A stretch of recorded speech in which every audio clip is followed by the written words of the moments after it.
Welcome all to our ongoing series of classes on the Sheva Mitzvahs B'nai Noach, the 7 universal divine Noachide commandments. We are currently in the middle of a series of classes studying the encyclopedia, the halakhic encyclopedia of the S'dei Chemed. And this is our 15th class in this particular series. We are currently in volume Ches, in the regular standard S'dei Chemed series, the Chabad edition. And that would be page 3220. On the left-hand column, right in the middle, where you have the letter Vav, which means that this is the 6th subsection within this section, and it's in alphabetical order, and the section that we're in right now is Siman Vav. It's chapter 6 within this particular section, and begins with Goy. And today we start subsection 6 within this section of number 6. As we mentioned, I believe it was the previous class or maybe 2 classes ago, that most of these pieces that we're doing right here are not super long, with the exception of like one of them that was really, really long, and it took us quite a while, and it was all about that concept of bitul, whether we say and how and when do we say, in fact, the concept of something becoming nullified in a mixture and therefore considered as if it's not there, which in Jewish terminology, in Jewish law, it's very detailed, but it's very clear, very specific. When and how something which is forbidden gets mixed into a larger quantity, is it considered that it's null and void, or when is it not kosher? How does that apply to B'nai Noach? So we're done with that section. Now we're going to be discussing something which is interesting, especially for those of you that may have never heard of this question. We know that one of the 7 of the general Noachide laws is the prohibition of Eiver min hachai, of eating a limb or any part of an animal that was removed or detached from the animal while the animal was still alive. All right, that is forbidden for a ben noach, and those are the laws of kosher for a ben noach. As we've discussed many times, that bnei noach are permitted to eat any type of animal, or any type of fowl, poultry. There's no restriction, no limit whatsoever. They can eat meat from any living creature, so long as that creature was absolutely dead before this part was removed from it.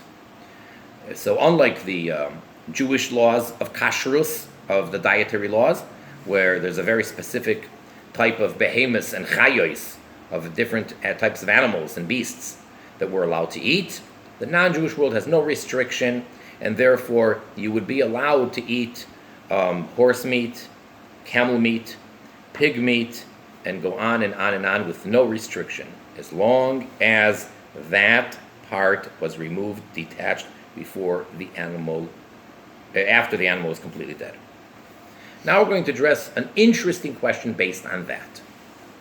And he's going to give a lot of references as to who deals with this topic and what they say. So again, page 3220, in the middle of the left-hand column. Im yesh bebeim l'tod eiver min hachai, lesser livnei noach. With regards to the subject of whether eggs fall into the category of Eiver min hachai, which would be forbidden, and therefore should we forbid it for B'nai Noach? Because if you think about it for a moment, some of you may have heard of this, an egg that is hatched from an animal, regular today, what we commonly consume, most commonly, of course, are chicken eggs. You go into any grocery store, produce store, and they usually come by the dozen. Eggs, whatever type of eggs, white eggs, brown eggs, makes no difference, or whether they're organic eggs that came out of a chicken, and then we eat them.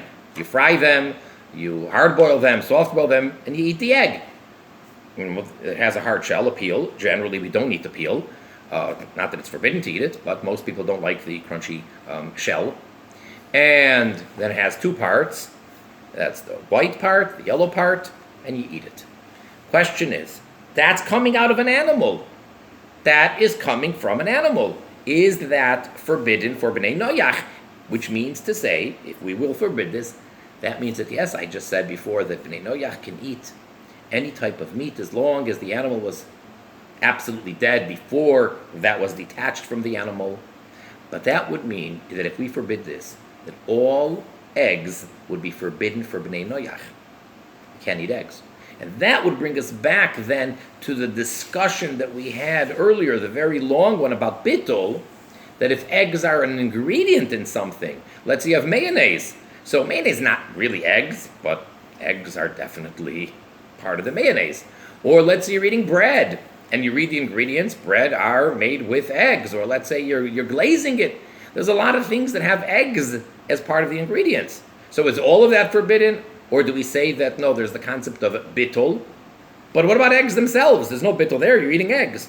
So, he says, as far as that's concerned, Kosafti, mem gimel daf pei beis soif amudalud. So I wrote, says the S'dei Chemed, and he references exactly where he wrote this, elsewhere in this writing of his. Shagoin chasam soifer, b'chelik yeridei siman yutes.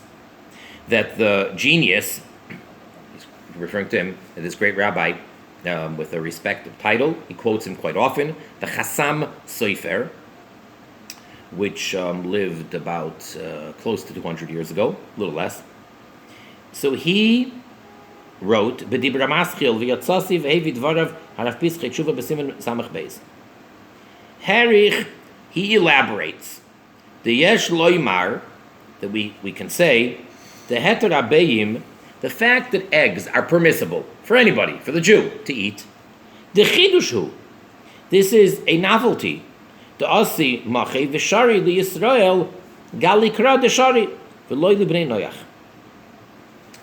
If you were to think about it logically, eggs should be forbidden for anyone to eat, Jew and non-Jew alike.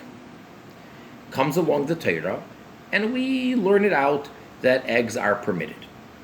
But that revelation that we learn that eggs are permitted in the Torah, that is only for the Jew. Because really, the assumption would be forbidden for all. Comes along the Torah, the scripture, and says that it's permissible.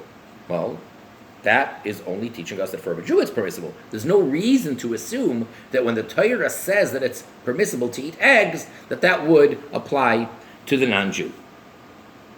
All right, so that's what he wants to say over there. V'kosavti shagoin b'sefer darkei heira yishmer yitzurim v'chazkoi v'chelik sheni perik nunvav b'nit paskasu v'tos perik yudvav. But then the S'dei Chemed says that there's a different author who writes Pilpel b'chachma. He goes into a great, brilliant discussion, umasik, and he concludes the davar bargerhu, that it is a clear matter, de mutarim livnei noach, that it is permitted for bnei noach to eat eggs. He comes out with a conclusion after going into great depth and brilliance. His conclusion of this other sefer is that it is permitted. Shuv nitpas b'shnas tov reish nun vav sefer imrei shefer lagoin muhara abezin kihilas marim paul yishmer tzrim v'chaskeim v'chaber sefer even hareisha matzasi sham b'simen lamed gimel ois beis Okay, then this S'dei Chemed says there's a third source of a book. He gives us the year that it was printed in, and over there, this great author, I found there, and he gives us exact reference where it is over there. Shehevi, that he brings down, Mashagoin Chasam Sofer Yotza Lidoin Bedovar Chodosh Lesser Beim Livnei Noyach Mishum Ever Minachai V'Chuli. That he brings down the discussion, this topic, that the Chasam Sofer claims, as we said above, that eggs for Bnei Noyach are forbidden. The Kosav al Dvarav, and then this author writes with regards to the opinion of the Chasam Sofer, the Nire Barur, that it appears clear, the Mutares Livnei Noyach, that they are permitted for Bnei Noyach. Eggs, not like the Chasam Sofer wants to say, but that eggs are permitted for the Bnei Noyach. She'einin bichlal Ever Ubasa Min HaChai, because they're not included in a limb or flesh coming from the living animal. Deha Isur Ever Min HaChai Leben Noyach Yalfinu B'Sanhedrin Daf Nun Vav Me'ochel Toichal Ha'oimed La'achila V'loi Ever Min HaChai. So he says the way we learn it out is as follows. How do we know in the first place? Where does the oral tradition, the Talmud, derive in the scripture, in the Torah, the prohibition of Ever Min HaChai? What does it actually say in the verse, which is teaching us that a non-Jew cannot eat Ever Min HaChai? So in the Tractate of Sanhedrin, on page 56, the Talmud states that we learn it out from the verse that says, Hashem says to Noah, "Eat, you shall eat. Ochol toichal." Meaning, something which is ready, something which is designated for eating, to exclude a limb of a live animal. Because an animal, while it's alive, is not fit for eating. That's not cannibalism, but that would be cruelty. Logically, people don't rip a piece off of a living animal to eat it. So from that we learn out that while an animal is alive, you may not eat it. Or for that matter, while the animal is still living, you may not detach or remove any part of the animal, or even if it fell off on its own or something, or if it was, ripped off by a different animal, it cannot be eaten. So that's how we learn out from those words. Upshita, so it's quite simple and obvious. She'ein bichlal zeh, that this does not include beim v'cholav, eggs, and for that matter, milk. Shoim din lachila, they are ready to be eaten even though the animal is still alive. That is normal. So because of the wording in the verse, that's how we learn out that flesh, meat, any part of an animal that is not edible or meant to be eaten while the animal is still alive. Whereas eggs and milk, by all means, they're meant to be eaten while the animal is still living. You extract the milk, you express the milk from the animal, and then it is utterly edible. No pun intended. V'chein leman di'alif mikra da'ach basar v'chuli. And likewise, according to the opinion that we learn out from a different verse where it says that ach basar, just meat. V'davkul Yisrael havasal kadaitin sheyeser gam acholov. V'yitzrich kra v'chuli v'chein bebeya v'chuli. It's only with regards to the Jew that there would be room to think that eggs would be forbidden. Okay? Only with regards to the Jew. If the Torah didn't come along and teach me that eggs, and milk for that matter, are permitted for consumption, then I would be able to think that they're forbidden. But for the Ben Noyach, I would never make that mistake in the first place, so I don't need a verse to teach me that they may be eaten.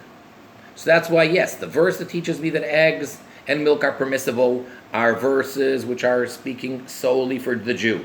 So how do I know for a Ben Noyach? Because I don't need a verse to teach me for the Ben Noyach, because in the first place, the way that I know the prohibition against eating Aver Min Achai is from verses which would not include eggs or milk.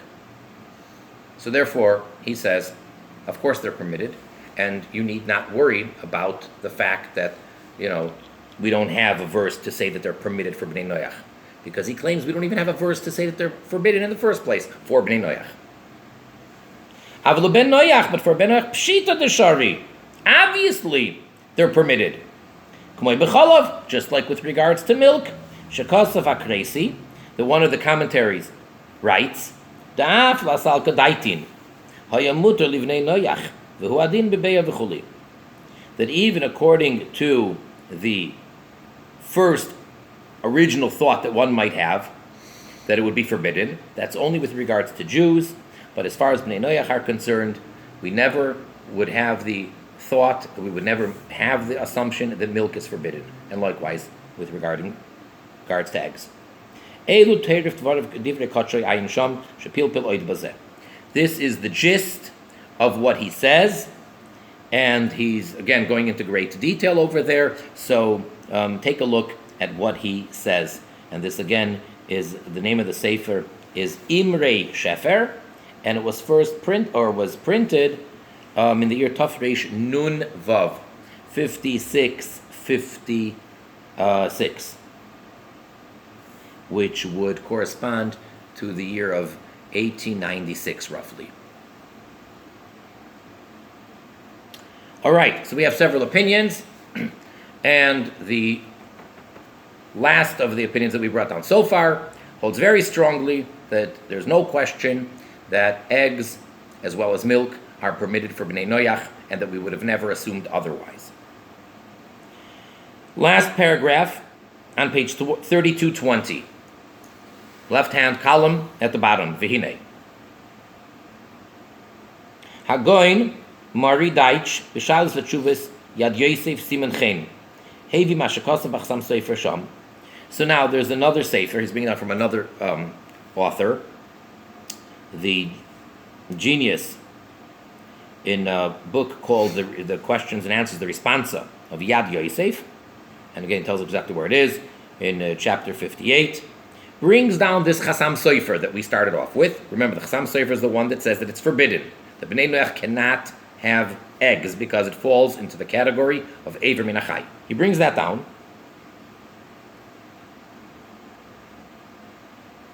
And he says like this. He brings what the Chasam Sofer says over there, the Beim Shleimois, that complete eggs, Pshitolei, Shemutar Litneim, B'Matana L'Ben Noach. It's obvious, it's clear and simple, he says, that a Jew would be permitted to give as a gift, to include in a gift to a Ben Noach, whole eggs. Because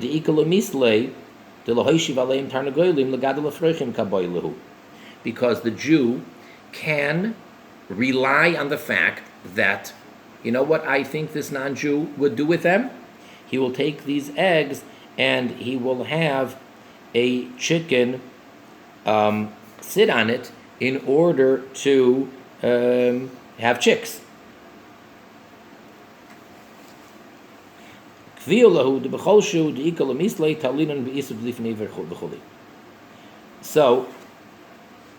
then his question is, he's wondering, well, in any case where you can say that the non-Jew is going to do something permissible with it, are we then going to say that there is, or is there not, the prohibition of lifnei iver, which is actually the next piece that he's going to discuss, and we have actually touched upon this in previous classes.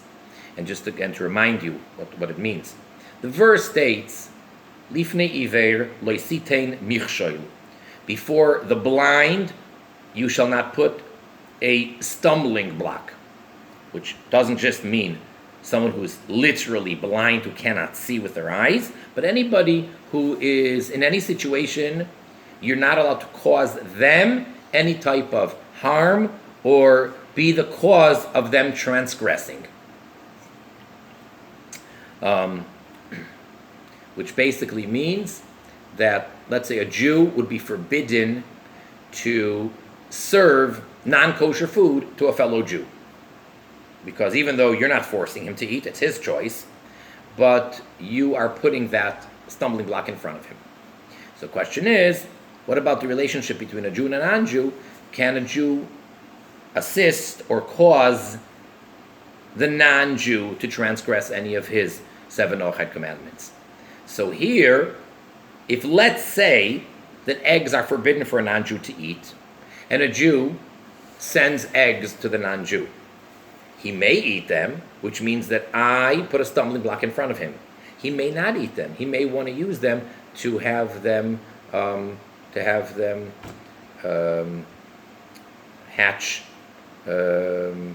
chicks. So you might want to use them to put the chickens on them.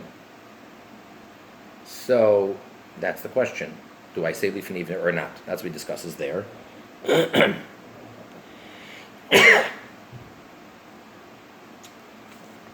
The Kosav al Dvarav. So what he writes over there is as follows: from the words of the great commentator Rashi, which is the primary commentator on all of Torah, in the Talmud tractate Avodah Zarah, page 15b, Muchach, it comes out from Rashi, the Davka b'mechira hu detalinan lahakel b'lifnei iver, that it's only in a case of selling to a non-Jew that we can be lenient when it comes to lifnei iver and assume that he is going to do something permissible with whatever I'm selling him. Shekasav, because he writes, Umana timra deheicha deika lemiste b'mechira delifnei iver talinan lekula v'chulu. Case is quoting the words, the language in the Rashi, where he does say pretty clearly that it's when it's involving a sale, that then we can be lenient when it comes to lifnei iver and say that you're not causing him to sin because he may in fact not sin.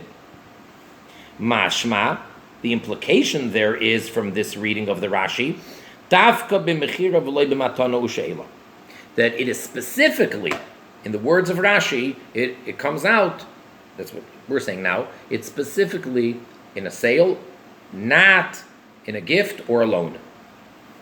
Da'af tahasam kaiminim b'mechira imadin ken gam b'matana loy hoyo loy lahazkir mechira klal. So, he's explaining logically why we say that that's what Rashi is saying. Because if it includes any type of giving to a non-Jew, so Rashi shouldn't have mentioned a sale at all. He should have been more general. Why does Rashi there say by selling to the non-Jew? And he goes into great length and to explaining the opinion of Rashi and the reason Rashi says that. Why is there a difference between selling as opposed to giving or lending? And if you could take a look there, he says, to see and appreciate the whole length and the whole explanation. But this whole discussion, that's only according to the opinion of the Chasam Sofer, the above mentioned Chasam Sofer. That he says that eggs are forbidden for a Ben Noyach, so therefore there is a discussion, can the Jew sell the eggs to the non-Jew? Can the Jew give them to him or lend it to him? So according to the Chasam Sofer, that a non-Jew is not permitted to eat eggs, that eggs are the part of the prohibition of Eiver Min HaChai. So then, according to his understanding in Rashi, a Jew may sell eggs to the non-Jew with the leniency of relying on the fact that this non-Jew might use them not for eating as they are eggs, but rather to have a chicken sit on them and for the sake of hatching chicks, even though there's a good chance he might eat them as well. But to give them as a gift or lend them, the Jew would be forbidden because, again, according to the Chasam Sofer, eggs are forbidden, and we do say lifnei iver as far as giving a gift to the non-Jew. But that's all only according to the assumption that eggs are forbidden. And the fact that we're not careful about selling it to them. Diika mishum lifnei iver, hainu mishum deshchichi tuva, ubedelo koi vitrei evrei denahara leka legabe ben noyach af isur de rabbanon. So it explains that it gets into a technicality of if you have on two sides of the river something which is available and you have to cross the river in order to bring it to them, so then we say that there's no prohibition, even rabbinically speaking. That's if you're selling it to the non-Jew. Avamatana, when it comes to giving a gift, after haviki mechira, even though it is as if you sold it to them, giving them a gift, because we have a general rule when it comes to giving gifts. If the giver of the gift wouldn't have received any type of pleasure or benefit from the person he's sending the gift to, he wouldn't give him a gift. It may be kind of subtle, but in general, as a rule, we're stepping away for a moment from B'nai Noyach, but within laws of gifts, which is, again, you have to think very technically. Don't think in household terms of, friendly, family coming to a birthday party or giving somebody a gift. Think of it in very technical legal terms of a transaction of property from one person to the other. So the different ways that you can transfer ownership of property, whether it's movable objects, whether it's real estate, whatever it is. But if I own something and I want to transfer ownership to someone else, there's different ways that it can be done legally. So one of the ways is selling it. Another way is giving it as a gift. And once you gave something as a gift, that was a legal transaction. And for instance, you can't then change your mind, or you can't say, oh, come on, I gave you a gift, therefore what? Okay, so giving a gift is a legal transaction of transferring ownership from person A to person B. Now, when it comes to a sale, so there it's more clear that it's tit for tat. Whether I'm selling it for an exuberant price or for a very low price, but I'm selling it for money. So I have something which I am selling for money, and you're giving me money or something which has value. So we made this type of an exchange. So then that's clear. I have a bundle of wheat, you have a cluster of grapes, I need grapes, you need wheat, I will sell you my wheat for your grapes. Fine. Or for coins. Fine. Gold, silver, whatever the case may be. But giving a gift, I come over to you and I give you, whether it's a loaf of bread, whether it's a brand new pair of shoes, whether it's a brand new car or a house or a pen or a watch, anything, I'm giving you a gift.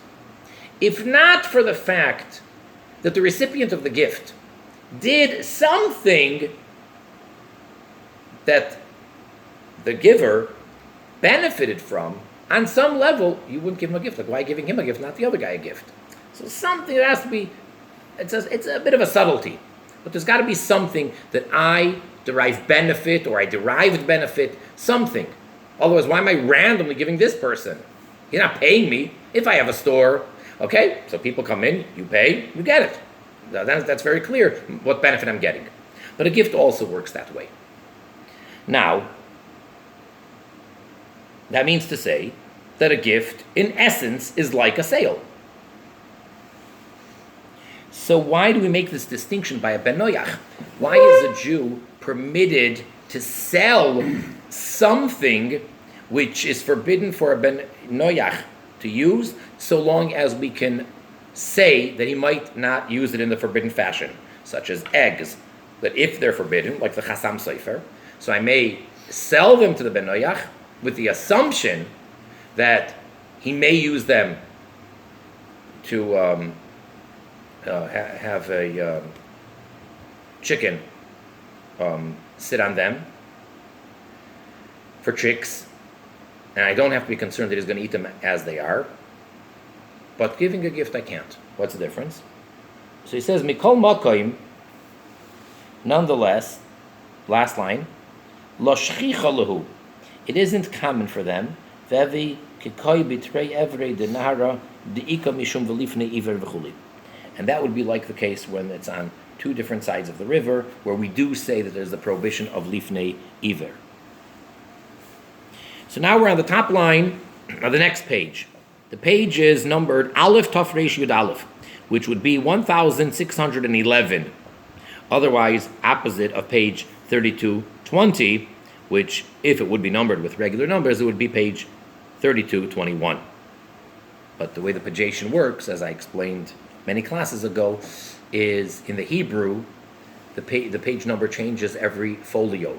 So both sides are one page. Whereas in the English, we're going like in the traditional way, that each side is called a page, like most books.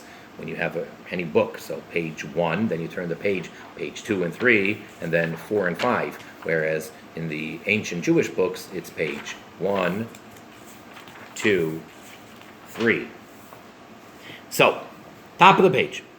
Ukanire shagoin yad Yosef sever k'mo Yosef b'nei chaser b'beim mishum ever minachai.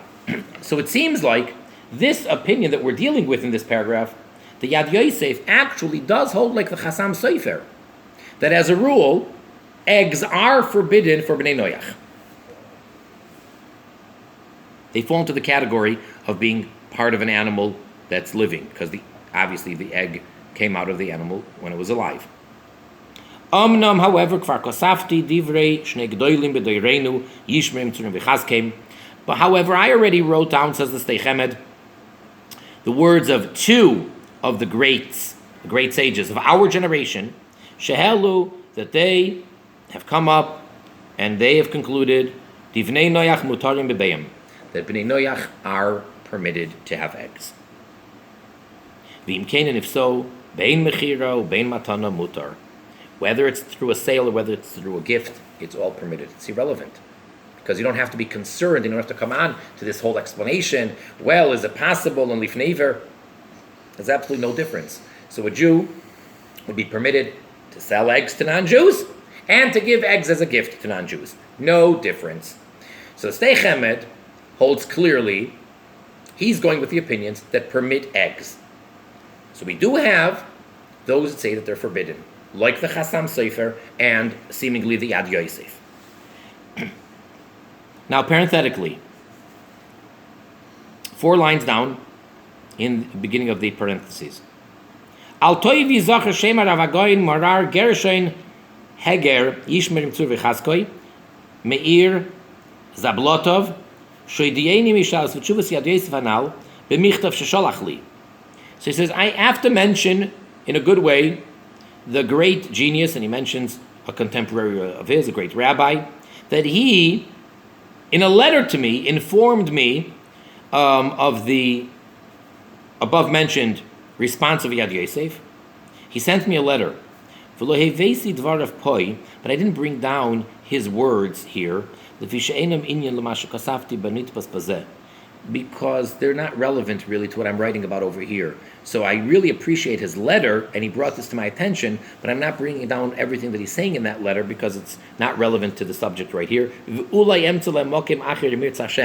perhaps I'll find some other place for them with the help of Hashem. Maybe I will mention him somewhere. I'll mention what he says in that letter if I find it relevant. Interesting.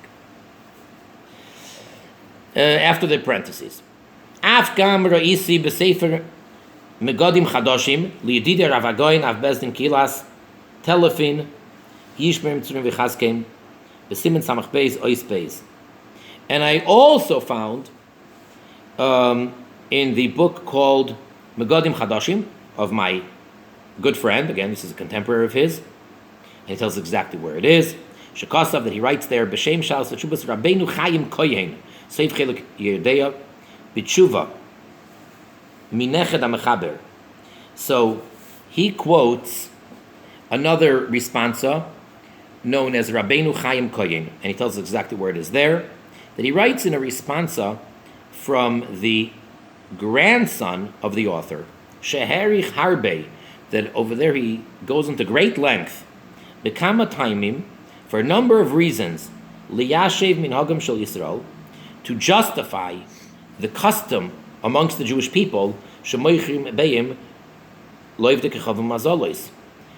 How is it the Jews sell eggs to non-Jews? So he goes into a whole elaborate explanation and gives different reasons for why it's permissible, why Jews are selling eggs to non-Jews. Whether the eggs are coming from a kosher bird or from a non-kosher bird. Remember, that's really irrelevant for Ben Noach. If the Ben Noach can't eat it because it's Eiver Min HaChai, doesn't matter.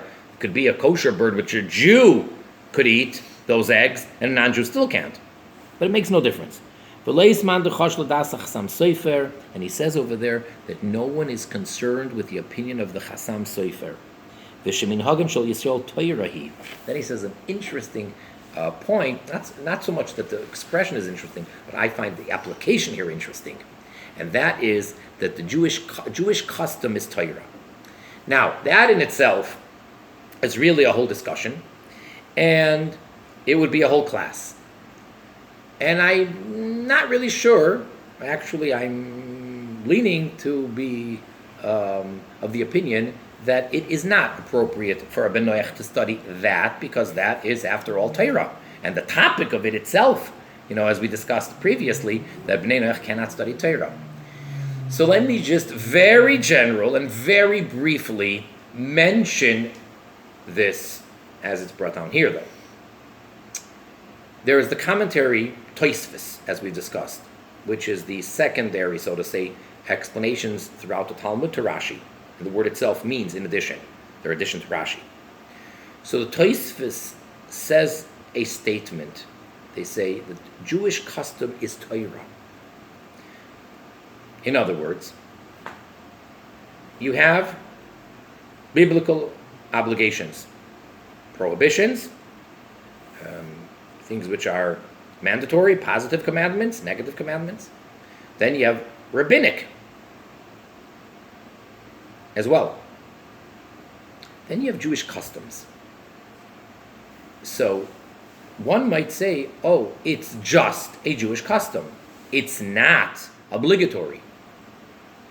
So in many cases, actually has a whole section about that in this encyclopedia over here, S'dei Chemed, about this topic.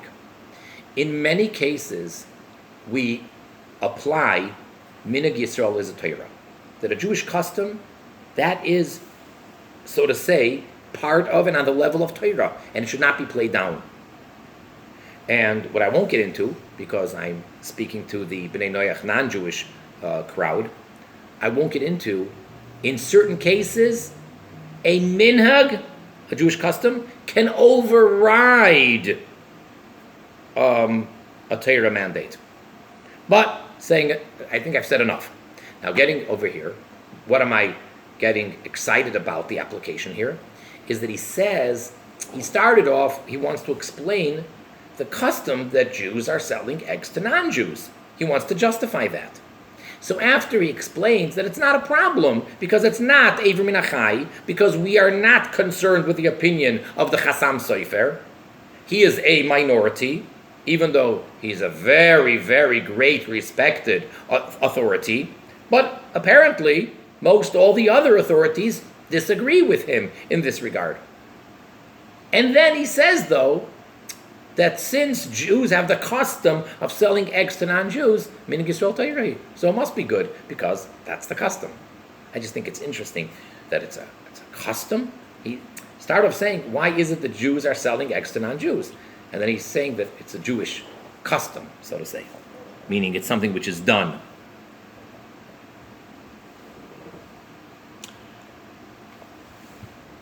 V'ayin b'mashakosav yedidi agoyin av bezin kilas volutish sirki yishmeim tzur v'chaskem b'kuntureisoi sheveisi le'el b'marechas abeiz oistalot tzivkot nechvalv. And then he gives us one more reference to look up what, again, a good friend of his wrote in a pamphlet that he gave out. And he says, and I quoted that already in a previous section over here in the different volume of the S'dei Chemed. And he tells us where to look it up. So that's the end of that. End of discussion. That concludes Vav. So just to sum it up. Seemingly, there is no problem, in general, for Bnei Noach to eat eggs. And eggs are not considered Aver Min HaChai. That's the bottom line. Chassam Sofer holds very clearly, and apparently, according to the S'dei Chemed, the way he brought down, the Yad Yosef agrees with the Chassam Sofer, that eggs are Aver Min HaChai.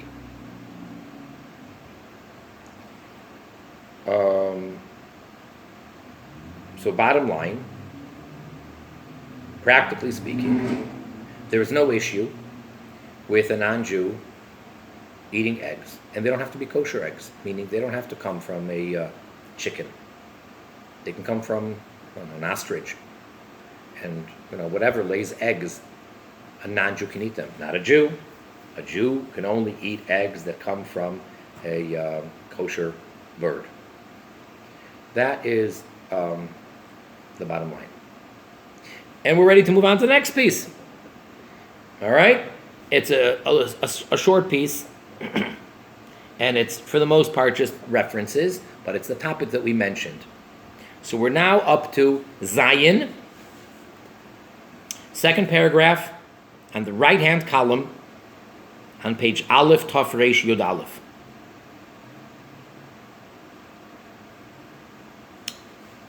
Subsection 7.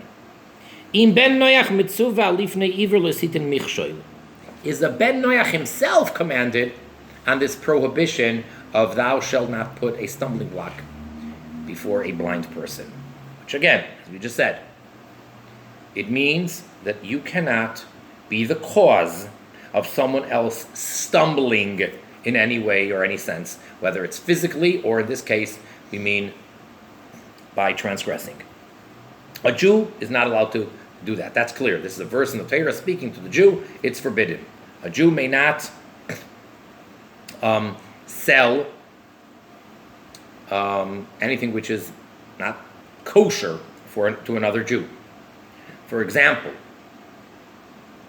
mezuzahs, the scroll that we roll up, and Jews have to put them on their right doorpost. The mezuzah. Many of the mezuzahs in the marketplace, unfortunately, are not kosher. The mezuzah is the scroll, not the outside. The casing is it could be anything. That's not important. I'm talking about the scroll, the handwritten scroll by a scribe, professionally. So many details in those laws. Unfortunately, very, very sadly, tragically, in the market, there are non-kosher mezuzahs being sold. Can a Jew sell such a mezuzah to a fellow Jew? The question is absolutely, unequivocally, no. It's a prohibition. He is transgressing. And you can't say, well, I didn't know he wanted to put it up on his door. I thought maybe he just wanted to have it in his drawer as a reference, or just to show people what a non-kosher mezuzah looks like, or I don't know. No, it is forbidden. And the question becomes also with regards to, let's say, food. Let's say a Jew has a grocery store, but not all of his customers are Jewish, so he sells non-kosher food items as well. His intention is that Jews buy only kosher, and non-Jews can buy whatever they want. So if the non-Jew wants to buy kosher fruits and vegetables, and kosher meat, and kosher pastries, good. And if the non-Jew wants to buy non-kosher meat and pastries, good. So therefore, in my store, the Jew says, I have kosher meat and I have bacon, because I have, my constituency are non-Jewish patrons. So for them, that's fine. Let's say that's fine. What happens if, at the checkout, a Jew, unfortunately, doesn't keep kosher yet? He doesn't know, he's not observant, and he's buying this non-kosher meat. I can't sell it to him. Now, I'm not getting into the legalities as far as the law of the land is concerned. As far as the United States of America is concerned, that's a different subject. But as a Jew, I can't ring up that product and sell it to him. I can't put it in his bag and say, sure. I can't sell it to him. I'm not allowed to allow the Jew to take the bacon. Lifnei iver lesitin michshol. Don't put a stumbling block in front of someone who's blind. Question now is, what about a ben noyach? Does he have that prohibition? Can a ben noyach be the cause of another ben noyach transgressing? I'm not doing the transgression, the ben noyach says. Someone else wants to do it. So, for example, I sell arms, weapons, guns, ammo, all sorts of things like that. Now, if someone walks in, it doesn't have to be that he's doing this with the intention. He doesn't come in necessarily because he wants to go murder someone. Maybe he wants to have it for protection. Okay. But how about if I know or I hear the person saying, I need to go kill so-and-so because I don't like him. So what gun do you have, would you suggest, that would work very well for this? I can't. The non-Jew can't sell him a gun if he knows he's going to use that gun to transgress one of the 7 Ohad commandments, meaning not to kill. Or can he? Lifnei iver. I'm just assisting him. I'm not doing anything. I'm not killing anybody. It's his business what he does with the gun. So, with regard to this question, Kasafti banitpas bois hen, sivkot membeis.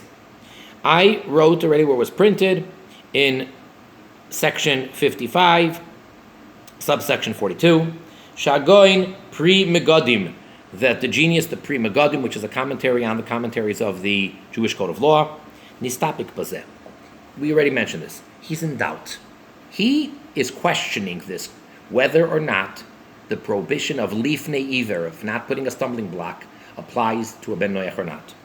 V'dai toy noita, and his opinion is leaning shemitzuve, that he is commanded, that a ben noyach is obligated and is responsible to see to it not to cause someone else to transgress.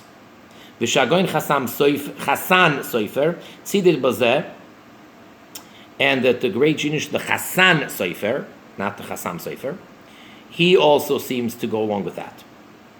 However,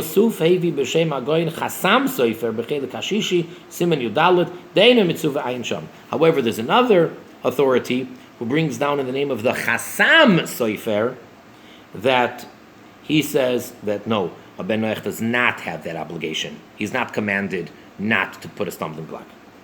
The betoisves of the Zara daf tesvav amad beis diber masu enachri kosvu befeirush teinu mitzuve. And on these words of mine that I brought down, these different opinions that say that he is obligated, he is commanded. So one particular rabbi,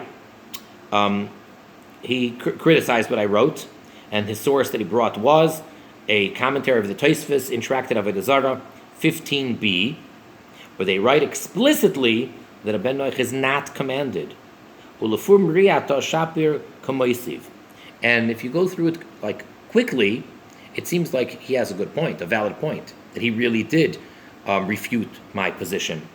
However, what he didn't see, that a maggot, that a mosquito preceded him.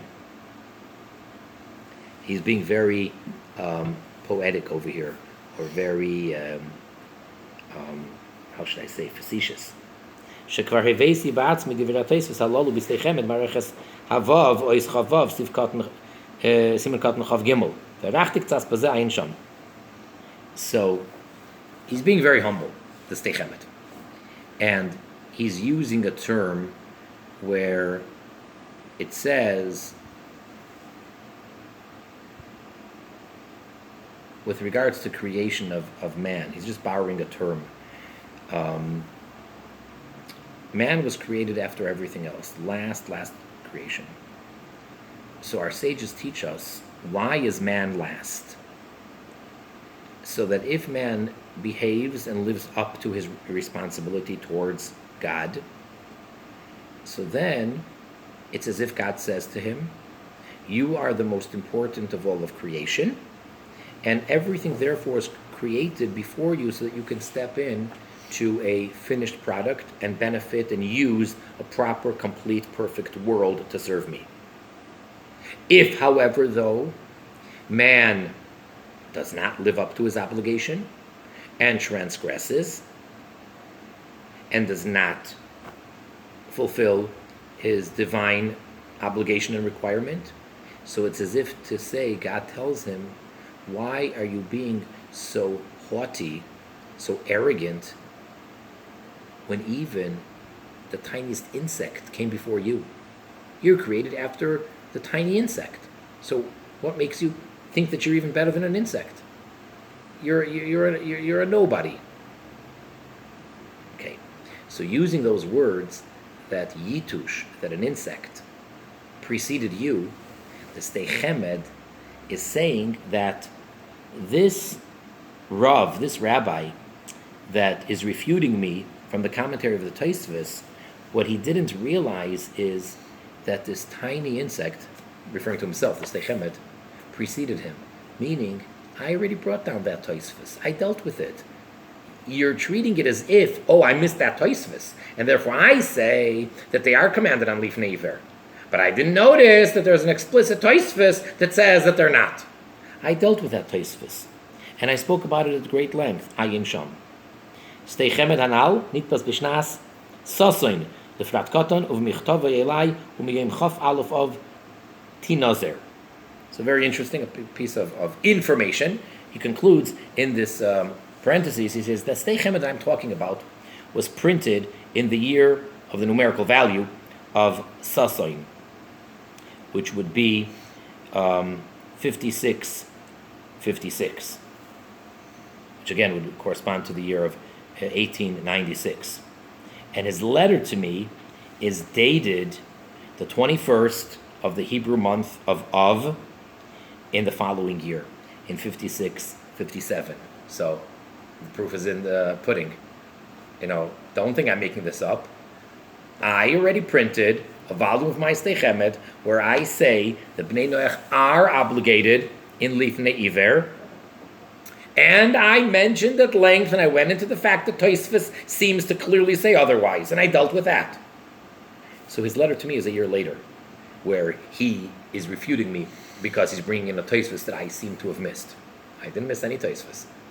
See, that's what he's giving us, the chronological order of things in the parentheses. Bottom line, the S'dei Chemed himself holds that a non-Jew is obligated in this prohibition of Lifnei Iver Leisitin Michshol, and you need to be careful not to cause, not to place a stumbling block in front of anyone.